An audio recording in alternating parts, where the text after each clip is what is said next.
Hi friends, welcome to back my channel. दोस्तों, आज की वीडियो हमारी इको वाट प्लस 650 ल्यूमिनस का इन्वर्टर है, इस पर होने वाली है। तो दोस्तों, इस इन्वर्टर में प्रॉब्लम्स क्या है, सबसे पहले ये जान लेते हैं। दोस्तों, इसको पावर सप्लाई देने के बाद इसको हम ऑन ऑफ करते हैं तो इसमें कोई रिएक्शन नहीं आता है। सेट हमारा डेड पोजीशन में होता है। मैं आपको दिखा देता हूँ। मैंने पावर सप्लाई यहाँ पे 12 वोल्ट की बैटरी से कनेक्टेड करके रखा है इसको ऑलरेडी। लेकिन जब हम इसको ऑन करते हैं तो ये कोई रिस्पांस नहीं देता है, सेट डेड पोजीशन में है। तो इस तरीके का अगर सेट आपके पास आता है तो उसको कैसे रिपेयर करना है, इसके बारे में हम लोग जानेंगे। तो दोस्तों, अगर आप हमारे चैनल पर नए हैं तो प्लीज़ चैनल को सब्सक्राइब करके बेल आइकन को प्रेस कर दें, जिससे हमारे द्वारा बनाई जाने वाली हर वीडियो आप तक पहुंचती रहे। तो दोस्तों, इस इन्वर्टर को हम लोग रिपेयर करेंगे और इसमें क्या प्रॉब्लम्स है उसके बारे में जानेंगे। दोस्तों, यहाँ पे इन्वर्टर हमने खोल लिया है, पीसीबी इसकी बाहर निकाल ली है और बैटरी के दोनों वायर यहाँ पे पॉजिटिव और नेगेटिव हमने टर्मिनल लगे रहने दिए हैं। पीसीबी को पलट कर देख लेते हैं कि कोई कंपोनेंट जला हो तो सबसे पहले उन्हें हम चेंज कर लेंगे। उसके बाद हम वोल्टेज की ट्रेसिंग करेंगे, कहाँ पे कितनी वोल्टेज मिल रही है।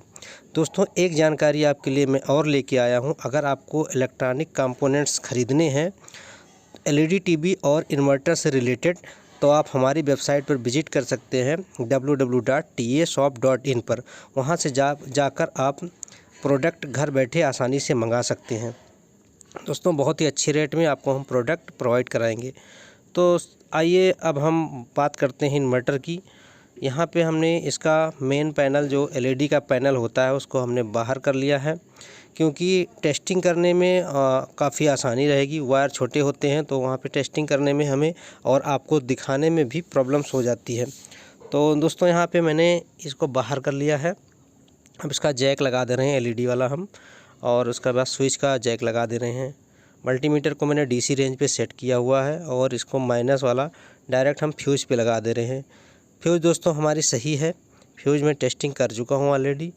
तो यहाँ पे मैं आपको दिखा दे रहा हूँ। दोस्तों, 12 वोल्ट यहाँ की सप्लाई जो मिलनी चाहिए, यहाँ पे हमें 12 वोल्ट सप्लाई मिल रही है, 13 वोल्ट के आसपास, क्योंकि हमारा दूसरा इन्वर्टर ऑलरेडी चार्जिंग मोड पे है, इसलिए यहाँ पे 13 वोल्ट सप्लाई हमें मिल रही है।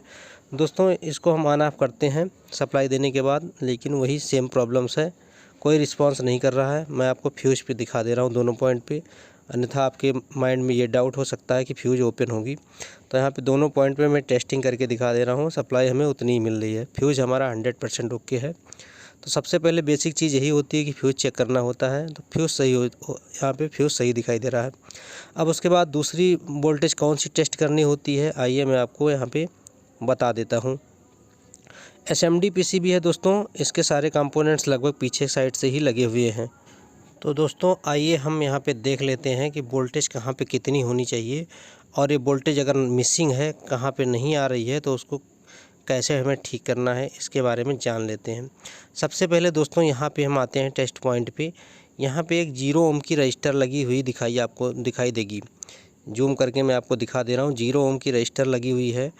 इस पे हमें वोल्टेज 12-13 वोल्ट के आसपास मिलनी चाहिए दोनों पॉइंट पे, टेस्ट पॉइंट पे। अगर दोनों टेस्ट पॉइंट पे यहाँ पे वोल्टेज नहीं मिल रहे हैं तो ये हमारा रेजिस्टेंस ख़राब है। सबसे पहले इस रेजिस्टेंस को ही चेंज करने पे ये प्रॉब्लम दूर हो जाती है। ज़्यादातर इन्वर्टर्स में ऐसा पाया गया कि ये रेजिस्टेंस ख़राब थी, इसकी वजह से 12 वोल्ट की सप्लाई आगे नहीं जा पा रही थी और इन्वर्टर हमारा डेड मोड में दिखा रहा था।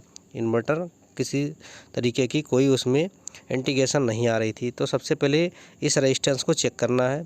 तो दोस्तों, यहाँ पे रेजिस्टेंस सही है, क्योंकि दोनों इसके पॉइंट्स पे वोल्टेज मिल रहे हैं। तो यहाँ पे तो कंफर्म हो गया दोस्तों कि हमारा रेजिस्टेंस सही है। अब हम आगे टेस्टिंग करेंगे। ये वोल्टेज हमारी 12 वोल्ट जा रही है, तो कहाँ कहाँ जा रही है और कहाँ नहीं पहुँच रही है। तो आगे हम बढ़ते जाएंगे यहाँ से। दोस्तों, ये 12 वोल्ट हमें यहाँ पे मिल गई, तो फिर हम चले आएंगे सीधे दूसरी पॉइंट पे, क्योंकि 12 वोल्ट वहाँ 2 ही रजिस्टर लगी हुई हैं, दोनों पे मैंने टेस्ट करके आपको दिखा दिया। अब आते हैं यहाँ पे दोस्तों, 12 वोल्ट सप्लाई आ रही है, इसका मतलब यहाँ तक का हमारा सब कुछ ओके है। 12 वोल्ट यहाँ पे हमें टेस्ट पॉइंट पे मिल रहे हैं। दोस्तों, ये इसकी माइक्रो कंट्रोलर आईसी है, चिप लेवल आईसी है दोस्तों। तो ये माइक्रो कंट्रोलर आईसी को सप्लाई कहाँ से मिलती है, इसको हमें अब टेस्ट करना है। दोस्तों यहाँ पे 12 वोल्ट की सप्लाई मैं आपको दिखा दे रहा हूँ। माइक्रो कंट्रोलर के पास में यहाँ पे हमें 12 वोल्ट की सप्लाई मिल रही है। अब दोस्तों यहाँ पे मैं आपको जूम करके दिखा देता हूँ। यहाँ पे एक आईसी लगी हुई है छोटी सी U1 करके यहाँ पे एक आईसी लगी हुई है और इस पे हम वोल्टेज टेस्ट करते हैं कि इस पे कहाँ कितनी वोल्टेज है। तो दोस्तों इसका ये 5 पिन की आईसी लगी हुई है दोस्तों, 5 पिन की आईसी है और इस पे वोल्टेज कितने आ रहे हैं मैं आपको यहाँ पे टेस्ट करके दिखा देता हूँ।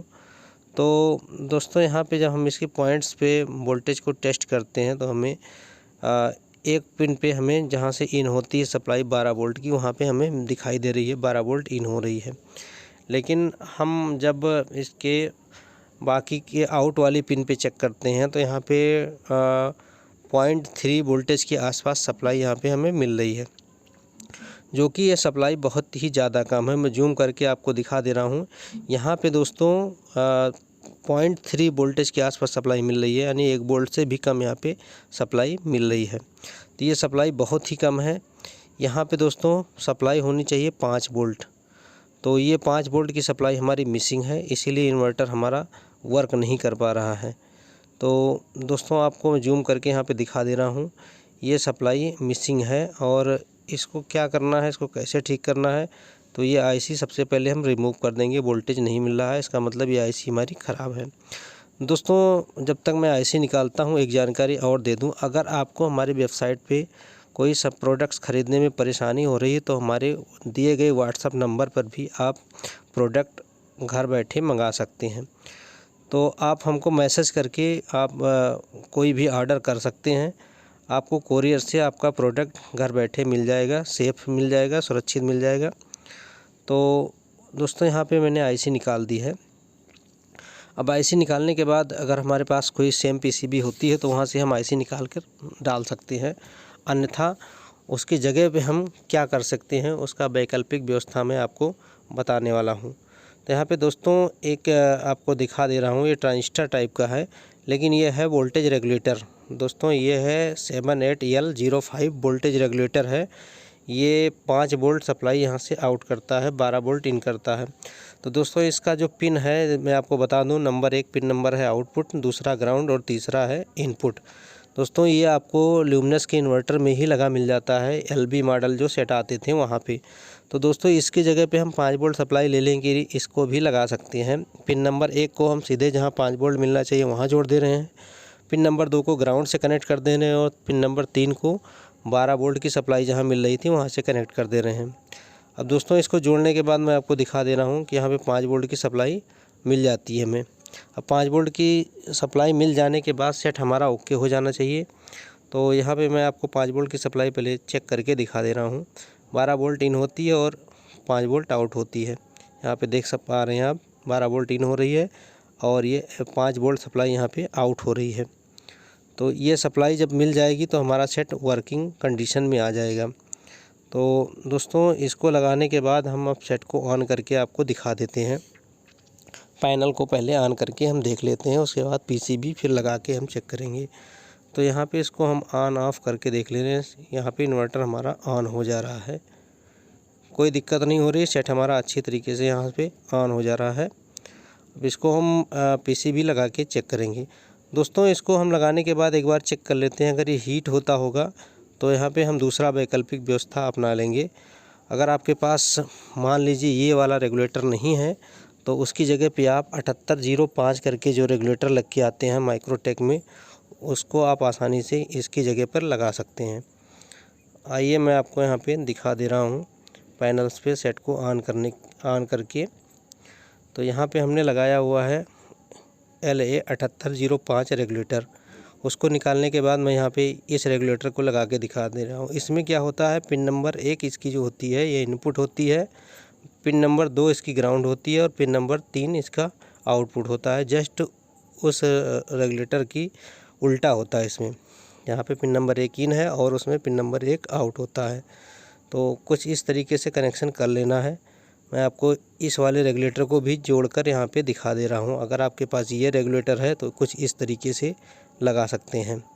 दोनों रेगुलेटर लगा के आप सेट को ऑन कर सकते हैं। ये थोड़ा मजबूत रेगुलेटर है लाइफ इसकी ज़्यादा है, इसलिए मैंने इसको यहाँ पे जोड़ दिया है। क्योंकि मार्केट में जो भी रेगुलेटर आ रहे हैं, अगर आप पुराने सेट से निकाल के लगा देते हैं तो वो उसकी लाइफ ज़्यादा है। क्योंकि कॉपी रेगुलेटर्स भी आते हैं हल्के, वो लोकल रेगुलेटर होते हैं। तो यहाँ पे इन्वर्टर ये अच्छी तरीके से वर्किंग मोड में है, ऑन हो जा रहा है। इसको हम ये माइक्रोटेक की पीसीबी थी, यहाँ से इसको निकाला हुआ है। हर माइक्रोटेक की पीसीबी जो पहले वाले ईबी के मॉडल थे उसमें ये लगा होता था। तो कुछ इस तरीके से लगा के यहाँ पे पीसीबी को हमने लगा दिया है और रेगुलेटर है नीचे के साइड में, इसको कस दिया हुआ है। यहाँ पे लगा के रेगुलेटर को एक पेंच लगा के इसको कनेक्टेड कर दिया है। अब हम इन्वर्टर को ऑन करके देख लेते हैं हमारा इन्वर्टर वर्किंग मोड में है कि नहीं है, और इसकी चार्जिंग और लोड सारा हम यहाँ पे टेस्ट कर लेते हैं। तो बैटरी से कनेक्ट करने के बाद इसको ऑन करते हैं तो सेट हमारा ऑन हो जाता है। और आपको हम टेस्टिंग बोर्ड में दिखा देते हैं। यहाँ पे हमारा बल्ब ग्लो हो जा रहा है, 220 वोल्टेज के आसपास सप्लाई भी मिल जा रही है। ऑन ऑफ करके यहाँ पे हम चेक कर लेते हैं। तो ये अच्छी तरीके से वर्क कर रहा है। अगर इस तरीके की फ़ॉल्ट आती है तो आप भी इसे आसानी से ठीक कर सकते हैं। आइए इसको चार्जिंग पे कनेक्टेड करके देख लेते हैं। तो यहाँ पे मेंस भी आ गया और चार्जिंग भी आ गई। तो मैं आपको फिर से बता दूं, अगर आपको कोई भी इलेक्ट्रॉनिक कंपोनेंट्स ख़रीदने हैं तो हमारी वेबसाइट पे जाके वहाँ पे आसानी से आप इलेक्ट्रॉनिक कंपोनेंट्स को परचेज़ कर सकते हैं और घर बैठे मंगा सकते हैं। अगर वीडियो पसंद आया हो तो एक लाइक ज़रूर कर दें।